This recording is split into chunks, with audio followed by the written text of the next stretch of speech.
Good morning හැමෝටම. ඔන්න උදේම නාලා කළා. මගේ කොලජන් සප්ලිමන්ට් එක ගන්න තමයි හදන්නේ. ඉතින් මේ තියෙන ග්ලූටා කොලජන් ඩ්‍රින්ක් එක. මේක තමයි මම මේ දවස්වල බොන්නේ. මාරම රසයි. ඒ වගේම මාරම ආසයි මම මේක බොන්නේ. මේ මගේ දෙවෙනි කොලජන් එක. ඉතින් අද තමයි ඕපන් කරන්නේ.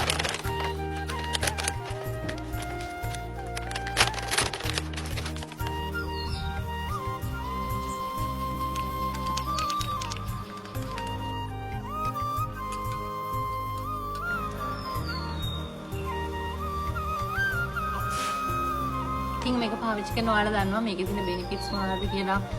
මේකේ කොච්චර හොඳ බෙනිෆිට්ස් අපේ ස්කින් එකට කොණ්ඩේට නියපොතුන්ට ලැබෙනවද කියලා දන්නවා.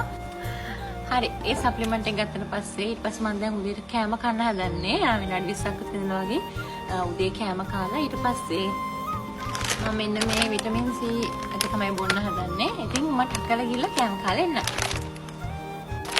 ඔන්න මම කාලා ආවා. ඉතින් විටමින් C එක බොන්න හදන්නේ. මේ තියෙන විටමින් C එක මේකේ සැෂේ 30ක් තියෙනවා. මට මාසයක් බොන්න පුළුවන්.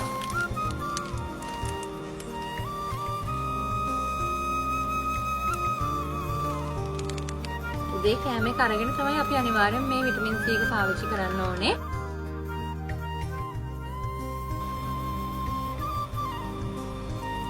තමයි මේක පට්ටම රසයි, මාර්ම රසයි. එහෙනම් ගිහලා නම් ඔයාලා හැමෝටම බයි.